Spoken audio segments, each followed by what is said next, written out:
الحمد لله نحمده ونستعينه ونستغفره ونؤمن به ونتوكل عليه ونعوذ بالله من شرور أنفسنا ومن سيئات أعمالنا من يهده الله فلا مضل له ومن يضلل فلا هادي له وأشهد أن لا إله إلا الله وحده لا شريك له وأشهد أن محمدا عبده ورسوله أما بعد فإن خير الحديث كتاب الله وخير الهدي هدي محمد صلى الله عليه وسلم وشر الأمور محدثاتها وكل محدثة بدعة وكل بدعة ضلالة وكل ضلالة في النار.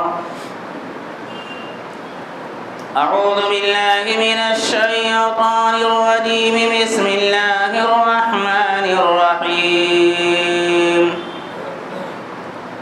يا أيها الذين آمنوا اتقوا الله حق تقاته ولا تموتن إلا وأنتم مسلمون.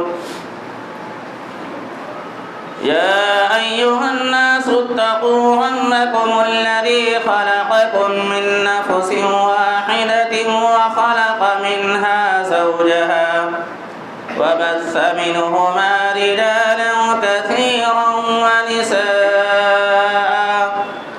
واتقوا الله الذي تساءلون به والأرحام إن الله كان عليكم رقيبا.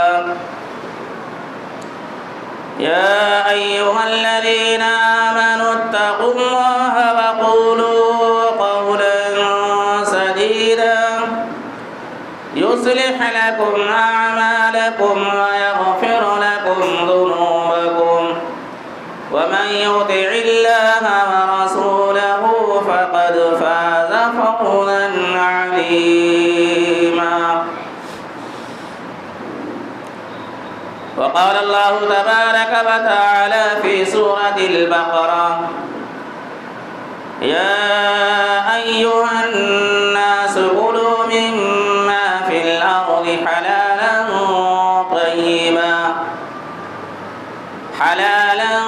طيبا ولا تتبعوا خطوات الشيطان.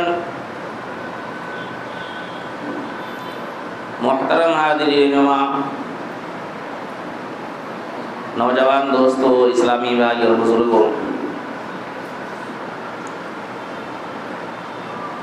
ہر طرح کی حمد و ثنا، بڑائی اور کبریائی اللہ رب العالمین کے لائق اور مناسب ہے کہ جس نے ہمیں اور آپ کو اس کائنات فانی کے اندر پیدا کیا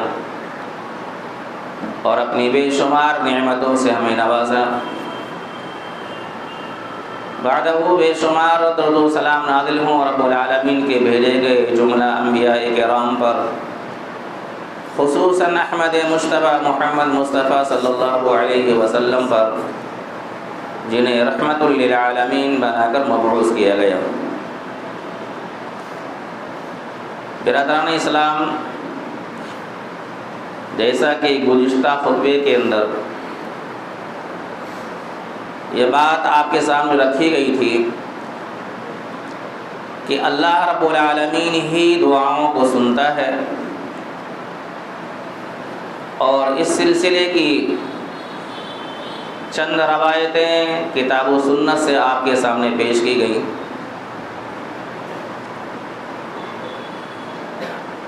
اس بات پر آپ یقین رکھتے ہیں کہ کسی بھی عمل کی مقبولیت کے لیے کچھ شرائط ہوتی ہیں. اگر وہ شرائط اس عمل سے نکال دیا جائے تو اللہ رب العالمین کے ہاں وہ عمل قابل قبول نہیں ہوتا۔ مثلا آپ جانتے ہیں کہ نماز ایک عظیم عبادت ہے، لیکن نماز کی ادائیگی سے پہلے کچھ شرطیں ہیں، جیسے آپ کا جسم پاک صاف ہو، آپ جو لباس پہن کے بیٹھے ہیں وہ لباس آپ کا پاک ہو، جس جگہ آپ کو نماز پڑھنی ہے وہ جگہ پاک ہو، آپ باوضو ہوں، اور اس کے بعد پھر سنت کے مطابق اللہ رب العالمین کی رضا اور اس کی خوشنودی حاصل کرنے کے لیے آپ نماز پڑھیں گے، تب آپ کی یہ عبادت اللہ کے ہاں قبول ہوگی۔ یہ شرطیں ہیں اس کے لیے۔ ایسے ہی دعاؤں کی قبولیت کے لیے کچھ شرائط اسلام نے متعین کی ہے۔ اگر ان شرائط کو الگ کر دیا جائے تو آپ رات و دن دعائیں کریں، رات و دن اللہ سے روئیں اور گڑ گڑائیں، وہ شرط اگر نہیں پائی جاتی ہے تو آپ کی وہ عبادت جو دعا کی شکل میں آپ کر رہے ہیں وہ عند اللہ مقبول نہیں ہے، اور نہ ہی آپ کی دعائیں قبول کی جائیں گی۔ اس لیے آج کے خطبہ جمعہ کے اندر میں ان شرائط میں سے چند شرطیں آپ کے سامنے رکھوں گا تاکہ ان شرطوں کا لحاظ کرتے ہوئے آپ اللہ سے دعائیں کریں۔ پہلی شرط ہے رزق حلال۔ آدمی جو کھا رہا ہو وہ حلال ہو، جو پی رہا ہے وہ حلال ہو، جو لباس اس کے بدن پر ہے وہ حلال ہو، پھر وہ دعا کرے گا تو اللہ رب العالمین اس کی دعاؤں کو قبول کرے گا۔ ان باتوں کے لیے ایک دلیل جسے امام طبرانی رحمۃ اللہ علیہ نے معجم الاوسط کے اندر اس روایت کو نقل کیا۔ روایت اس طرح ہے: وعن عبد الله بن عباس رضی اللہ عنہ قال تلیت هذه الآية عند رسول الله صلی اللہ علیہ وسلم یا ایها الناس کلوا مما فی الارض حلالا طیبا۔ حضرت عبداللہ ابن عباس رضی اللہ تعالیٰ عنہ کہتے ہیں کہ ایک مرتبہ ہم چند صحابہ کرام جناب محمد رسول اللہ صلی اللہ علیہ وسلم کے پاس بیٹھے ہوئے تھے۔ آپ صلی اللہ علیہ وسلم کے پاس قرآن مجید سورہ بقرہ کی ایک آیت آپ کے سامنے تلاوت کی جاتی ہے کہ یا ایھا الناس کلوا مما فی الارض حلالا طیبا، اے لوگوں زمین کے اندر جو پاک اور حلال چیزیں ہیں اسے تم کھاؤ۔ یہ آیت جب آپ کے سامنے تلاوت کی گئی فقام سعد بن ابی وقاص رضی اللہ تعالی عنہ فقال یا رسول اللہ ادعو اللہ ان یجعلنی مستجاب الدعوات۔ جس مجلس میں قرآن مجید کی اس آیت کی تلاوت کی گئی اس مجلس میں حضرت سعد بن ابی وقاص رضی اللہ تعالی عنہ موجود تھے۔ وہ مجلس کے اندر کھڑے ہوتے ہیں اور کہتے ہیں کہ اے اللہ کے رسول صلی اللہ علیہ وسلم آپ میرے لیے دعا کر دیجئے کہ میں مستجاب الدعوات ہو جاؤں۔ مستجاب الدعوات کا مطلب یہ ہے کہ جو بھی دعا میں اپنے رب سے مانگوں، اپنے رب سے کروں، میرا رب میری ہر دعا کو قبول کر لے۔ فقال له النبی صلی اللہ علیہ وسلم یا سعد اتم طعامك تکن مستجاب الدعوات۔ تو رسول اکرم صلی اللہ علیہ وسلم نے ایک چیز بتائی مستجاب الدعوات ہونے کے لیے کہ ہر دعا آپ کی قبول ہو جائے۔ آپ جب دعا کریں آپ کا رب آپ کی دعا کو قبول کر لے، اس کے لیے ایک شرط بیان کیا آپ نے اور کہا اتم طعامك، تو اپنے رزق کو حلال کر لے، جو تو کھا رہا ہے وہ حلال ہونا چاہیے، حلال رزق کا استعمال کر تکن مستجاب الدعوات، تو جو بھی دعا کرے گا اللہ تیری دعا کو قبول کر لے گا۔ تو دعا کی قبولیت کے اندر پہلی شرط، اگر ہم چاہتے ہیں کہ ہماری دعائیں قبول ہوں، اگر ہم چاہتے ہیں کہ ہماری مصیبتیں دعاؤں کے ذریعے سے ہمارا رب ہٹا دے، تو تو اس کے لیے شرط یہ ہے کہ آپ کی غذا حلال ہونی چاہیے، آپ جو کھا رہے ہیں وہ حلال کا ہونا چاہیے۔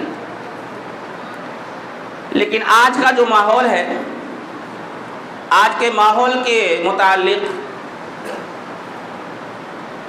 شادی کے موقع پر دعوت کہیں سے بھی آ جائے، ہمارا جو معاملہ ہے، ہمارا جو حال ہے، اگر شادی کی دعوت مل گئی تو اس کی تیاری کے لیے پورے گھر والے لگ جاتے ہیں، عورتیں الگ سے انتظام کرتی ہیں، بچے الگ سے انتظام کرتے ہیں۔ اب یہ نہیں دیکھا جاتا کہ سامنے جہاں سے دعوت آئی ہے اس کا کاروبار کیسا ہے، اس کی مشغولیات کہاں سے ہیں، وہ کہاں سے کما رہا ہے، کہیں سودی کاروبار تو اس کا نہیں، کہیں اس کی تجارت ناجائز تو نہیں، کہیں وہ حرام ذریعے سے مال اکٹھا کر کے وہ ہماری دعوت تو نہیں دے رہا ہے۔ بغیر کسی تمیز کے آنکھ بند کر کے اس دعوت میں ہم شریک ہو جاتے ہیں۔ اب جب مصیبت ہمارے اوپر پڑتی ہے تو ہم دعائیں کرتے ہیں، دعاؤں کے اندر روتے ہیں، گڑ گڑاتے ہیں، گریہ گزاری کرتے ہیں، لیکن نتیجہ یہ ہوتا ہے کہ باب قبولیت تک ہماری دعا پہنچتی ہی نہیں۔ کیوں بھائی کیسے پہنچے گی جب رزق ہمارا حلال ہے ہی نہیں، غذا ہماری حلال ہے ہی نہیں، ہم ذرا سی بھی تمیز نہیں کرتے۔ دعوت آئے، وہ دعوت دینے والا چاہے جوا کا کام کرتا ہو، وہ دارو بیچتا ہو، وہ کچھ بھی کرے، اس کی دعوت میں ہم فوراً شامل ہو جاتے ہیں۔ رسول اکرم صلی اللہ علیہ وسلم نے سعد بن ابی وقاص رضی اللہ تعالیٰ عنہ سے کہا تھا، اطب مطعمک مستجابت تکن مستجابت دعوت، تم اپنی غذا کو حلال کر لو، مستجابت دعوت بن جاؤ گے۔ اس کی فکر ہماری نہیں ہوتی ہے۔ آپ صلی اللہ علیہ وسلم نے پھر فرمایا، والذی نفس محمد بیدہ، قسم ہے اس ذات کی جس کے قبضے قدرت میں محمد کی جان ہے، ان العبد لیقضی اللقمۃ الحرام فی جوفی ما یتقبل منہ 40 یوما۔ آپ صلی اللہ علیہ وسلم نے کہا کہ اللہ کی قسم، اگر ایک لقمہ حرام کا آدمی اپنے گلے سے نیچے اپنے پیٹ میں اتارتا ہے، 40 دن تک اس کا کوئی بھی عمل اللہ کے یہاں قبول نہیں ہوگا۔ 40 دن، ایک لقمے سے 40 دن کی عبادت مکمل طور پر بیکار۔ اور ایک لقمے سے پیٹ بھرتا کسی کا؟ ہم اتنے آدمی یہاں پر موجود ہیں، اگر بھوک لگی ہو، کھانے پر ہم بیٹھیں، دسترخوان پر بیٹھیں، ایک ہی لقمہ کھائیں گے؟ اگر بہت کم کھانے والا انسان ہے، بہت کم کھانے والا، تو کم سے کم 20-25 لقمہ نوالا وہ کھائے گا ہی۔ اب ایک لقمے سے 40 دن کی عبادت، اور 20 لقمہ اگر ہم کھاتے ہیں تو کتنے دن کی عبادت جائے گی؟ اور ایسی ہی کتنا دن تک ہم کھاتے ہیں، کتنے سالوں تک ہم کھاتے ہیں، نتیجہ کیا ہوگا؟ پوری زندگی کا عمل اللہ کے ہاں غیر مقبول ہو جائے گا۔ محض کس بنیاد پر؟ رزق حرام کی بنیاد پر۔ ہم اس کی تمیز نہیں کرتے، لہذا بہت ضروری ہے، آپ خود کماتے کھاتے ہیں جائز طریقے سے، حلال طریقے سے، وہ صحیح ہے، لیکن سامنے سے اگر دعوت آئے تو آپ بشار کریں اس کے بارے میں، آپ غور و فکر کریں اس کے بارے میں کہ سامنے والا جو دعوت دے رہا ہے وہ کہاں سے کماتا ہے، اس کی آمدنی کیا ہے، کہاں سے وہ مال لے کر کے آتا ہے۔ صحیح تحقیق جب آپ کریں گے اور اس کی دعوت میں آپ جب شامل ہوں گے، پھر آپ اپنے رب کے سامنے اپنے ہاتھوں کو بلند کریں گے، تب آپ کا رب آپ کی دعاؤں کو قبول کرے گا، کیونکہ اس نے کہا ہے کہ ادعونی استجب لکم، مجھ سے ہی مانگو، میں ہی تمہاری دعاؤں کو قبول کروں گا۔ تو یہ پہلی شرط ہے دعاؤں کی قبولیت کے لیے، رزق حلال۔ اس سلسلے میں ایک دوسری روایت جیسے امام مسلم رحمۃ اللہ علیہ نے نقل فرمائی، راوی حضرت ابو ہریرہ رضی اللہ تعالیٰ عنہ ہیں، کہتے ہیں کہ رسول اکرم صلی اللہ علیہ وسلم نے فرمایا، ان اللہ طیب لا يقبل الا طیبا، اللہ رب العالمین پاک ہے اور پاک ہی چیزوں کو قبول فرماتا ہے۔ اللہ پاک ہے اور پاک ہی چیز کو قبول فرماتا ہے۔ وَإِنَّ اللَّهَ أَمَرَ الْمُؤْمِنِينَ بِمَا أَمَرَ بِهِ الْمُرْسَلِينَ، اور جس طریقے سے جو حکم اللہ نے مرسلین یعنی نبیوں کو دیا، وہی حکم اللہ رب العالمین نے ایمان والوں کو بھی دیا ہے۔ فقال اللہ نے فرمایا یا ایھا الرسل کلوا من الطیبات واعملوا صالحا، اے رسولوں کی جماعت پاک اور حلال چیز کھاؤ اور اچھا عمل کرو۔ یہ حکم تھا رسولوں کے لیے۔ ایمان والوں کو اللہ رب العالمین نے حکم دیا یا ایھا الذین آمنوا کلوا من الطیبات ما رزقناکم، اے ایمان والو جو پاک اور حلال چیز میں تمہیں دوں اسے تم کھاؤ۔ دونوں کا حکم ایک ہے، انبیاء کو بھی وہی حکم دیا گیا اور ایمان والوں کو بھی وہی حکم دیا۔ پھر آپ صلی اللہ علیہ وسلم نے فرمایا ثم ذکر الرجل یطیل السفر اشعث واغبر، اللہ کے نبی جناب محمد رسول اللہ صلی اللہ علیہ وسلم نے ایک آدمی کا ذکر کیا کہ ایک مسافر ہے، لمبا سفر کر رہا ہے وہ۔ آپ یاد رکھیں یہاں پر کہ مسافر کی دعا کو اللہ قبول کرتا ہے۔ حالت سفر میں جب ہم دعائیں کرتے ہیں تو اللہ رب العالمین ہماری دعا کو قبول کرتا ہے۔ تو آپ نے فرمایا کہ ایک مسافر ہے جو لمبی دعائیں کر رہا ہے، لمبا سفر کر رہا ہے، اور نتیجہ کیا ہے؟ اشعث واغبر، اس کے بال بکھرے ہوئے ہیں، پراگندہ جسم، یعنی پتہ چل رہا ہے کہ بہت دور سے یہ آدمی آ رہا ہے۔ اب آج کا دور تو ایسا ہے نہیں، نبی صلی اللہ علیہ وسلم کے زمانے میں ریگستانوں کا سفر ہوتا تھا، اونٹ کے اوپر بیٹھ کر کے سفر کرتے تھے، ہوائیں چلتی تھیں، سر کے اندر جسم کے اندر ریت ہی ریت ہو جاتا تھا، آدمی پہچان لیا تھا بڑی دور سے یہ آدمی آیا ہوا ہے۔ تو آپ صلی اللہ علیہ وسلم نے فرمایا بال بکھرے ہوئے، پراگندہ جسم، لباس، یمد یدیہ الی السماء، اور پھر وہ اپنے رب کی طرف اپنے ہاتھ کو بلند کرتے ہوئے دعائیں کرتا ہے، یا رب یا رب، اے میرے پروردگار، اے میرے پروردگار۔ آپ یاد رکھیں یہاں پر اللہ رب العالمین کے 99 نام ہیں صفاتی، لیکن ان 99 صفاتی ناموں میں سب سے محبوب جو نام ہے رب العالمین کو، وہ رب ہے۔ شیطان نے جب دعا کیا تھا تو کہا تھا قال ربی فانظرنی الی یوم یبعثون، بڑا ہوشیار تھا، جانتا تھا وہ کہ اللہ کو یہ اسم بہت اچھا ہے، بہت پسند ہے۔ بہت سارے نام اللہ کے کوئی نام نہیں لیا، اس نے کیا لیا؟ قال ربی فانظرنی الی یوم یبعثون، اے میرے رب، اے مجھے پالنے والے، اے میرے پروردگار تو مجھے موقع دے دے۔ تو رب یہ اللہ کو بہت پسند ہے۔ دعائیں کی جائیں تو رب کے ذریعے سے دعا کی، رب اغفر لی ولوالدی، اے میرے رب تو میرے والدین کی مغفرت فرما دے۔ تو یہ رب کا جو جملہ ہے یہ اللہ کو بہت پسند ہے۔ اب وہ اسی پسندیدہ جملے کے ذریعے سے اپنے رب کو پکارتا ہے، لیکن آپ فرماتے ہیں وَمَطْعَمُهُ حَرَامٌ وَمَشْرَبَهُ حَرَامٌ وَمَلْبَسَهُ حَرَامٌ وَغُذِيَّ بِالْحَرَامِ فَأَنَّىٰ يُسْتَجَابُ لِذَٰلِكَ، حالات یہ ہے کہ اس کے غذا حرام ہے، اس کے جسم پہ جو لباس ہے وہ لباس حرام ہے، وہ جو پیتا ہے وہ پانی اس کا حرام کا ہے، اس کی پرورش حرام ذریعے سے کی گئی، تو اب اس کی دعا اللہ تک کیسے پہنچے گی؟ فَأَنَّىٰ يُسْتَجَابُ لِذَٰلِكَ، اللہ اس کی دعاؤں کو کیسے قبول کرے گا؟ تو پہلی شرط یہ ہے دعاؤں کی قبولیت کے لیے کہ ہماری غذا وہ حلال ہونی چاہیے، ہمارا کھانا وہ حلال ہونا چاہیے، ہم جو پہنے وہ حلال کا پہنے، ہم جو پئیں وہ حلال کا پئیں، بھلے ہی مقدار میں کم ہو، اچھی غذا نہ ہو، اور ہو بھی تو مختصر ہو، لیکن حلال ہونی چاہیے۔ یہ پہلی شرط ہے دعاؤں کی قبولیت کے لیے۔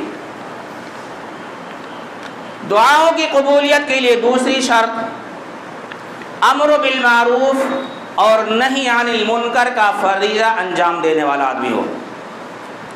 امر بالمعروف یعنی بھلائی کا حکم دینے والا ہو، اور اس کی نگاہوں کے سامنے اگر کوئی برائی ہو رہی ہو تو اس برائی کو روکنے والا ہو۔ اگر امر بالمعروف اور نہی عن المنکر اس کی زندگی میں ہے تب اس کی دعائیں قبول ہوں گی۔ دلیل حضرت حذیفہ ابن الیمان رضی اللہ تعالیٰ عنہ راوی حدیث ہیں۔ امام ترمذی رحمۃ اللہ علیہ نے ابواب الفتن کے اندر اس روایت کو نقل کیا۔ آپ روایت سنیں، عن حذیفہ ابن الیمان عن النبی صلی اللہ علیہ وسلم قال والذی نفس بیدہ لتأمرن بالمعروف ولتنہون عن المنکر۔ حضرت حذیفہ ابن الیمان رضی اللہ تعالیٰ عنہ کہتے ہیں کہ رسول اکرم صلی اللہ علیہ وسلم نے فرمایا قسم ہے اس ذات کی، اللہ رب العالمین کی ذات کی قسم ہے لَتَأْمُرُنَّ بِالْمَعْرُوفِ، لازمی طور پر تمہاری یہ ضروری ہے. لَتَأْمُرُنَّ میں جو ہے عربی گرامر کے اعتبار سے دو تاکید کا جملہ لفظ لایا گیا. ایک لام تاکید اور آخر میں نون مشدد. یہ نون مشدد تاکید کی جاتا ہے، یعنی حکم دیا گیا. لَتَأْمُرُنَّ، تم لازمی طور پر بھلائی کا حکم دو. وَلَتَنْهَوْنَ عَنِ الْمُنْكَرِ، اور منکر چیزوں سے لوگوں کو لازمی طور پر روکو. أَوْ لَيُوشِكُنَّ اللَّهُ أَن يُبْعَثَ عَلَيْكُمْ عِقَابًا، اور اگر ایسا تم نہیں کرو گے تو اللہ رب العالمین تمہاری اوپر اپنی طرف سے مصیبتیں نازل کرے گا، پریشانیوں کو نازل کرے گا. فَتَدْعُونَهُ فَلَا يَسْتَجِيبُ لَكُمْ، تم دعائیں کرو گے تو تمہاری دعاؤں کو اللہ قبول نہیں کرے گا. تمہاری دعاؤں کو اللہ قبول نہیں. آج ہم کہتے ہیں پوری دنیا کے اندر جب مسلمانوں پر کوئی مصیبت آتی ہے پوری دنیا کے اندر دعائیں ہوتی ہیں. ہم بھی اپنی مسجدوں کے اندر قنوت نازلہ پڑھتے ہیں، پوری دنیا کی مساجد کے اندر، یہاں تک کہ حرم مکی اور حرم مدنی کے اندر بھی قنوت نازلہ پڑھی جاتی ہے. کافروں کے حق میں بد دعائیں کی جاتی ہیں، لیکن کسی کی دعا قبول نہیں ہوتی. تھک جاتے ہیں ہم دعائیں کرتے ہیں، مہینہ دعائیں کرتے ہیں، مہینہ ہفتوں دعائیں کرتے ہیں، لیکن کسی کی دعا قبول نہیں ہوتی. نتیجہ کیا ہے؟ یہی نتیجہ ہے. نتیجہ کیا ہے کہ ہم امر بالمعروف اور نہی عن المنکر کے فریضے کو انجام نہیں دیتے ہیں. اس لیے ہم دعائیں کرتے ہیں، ہماری دعائیں قبول نہیں ہوتی. اللہ کہے گا تم دعائیں کرو گے، ہم تمہاری دعا کو قبول نہیں کریں گے. کیوں؟ اس وجہ سے کہ تم امر بالمعروف اور نہی عن المنکر کا فریضہ انجام نہیں دیتے ہو. اب آپ کہیں گے بھئی یہ تو بڑا اہم معاملہ ہو گیا. امر بالمعروف، بھلائی کا حکم دینا اور برائیوں سے لوگوں کو روکنا، اگر ایسا ہم نہیں کریں گے تو ہماری دعائیں بیکار ہو جائیں گی.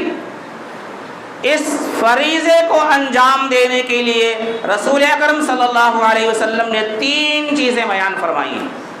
ان تینوں چیزوں میں سے کوئی ایک چیز آپ اختیار کر لیجئے. آپ صلی اللہ علیہ وسلم نے فرمایا، صحیح مسلم کی روایت، من رأى منکرا فلیغیرہ بیدہ، اگر تمہاری نگاہوں کے سامنے کوئی منکر کام، کوئی غلط کام ہو رہا ہے تو سب سے پہلے کیا کرو؟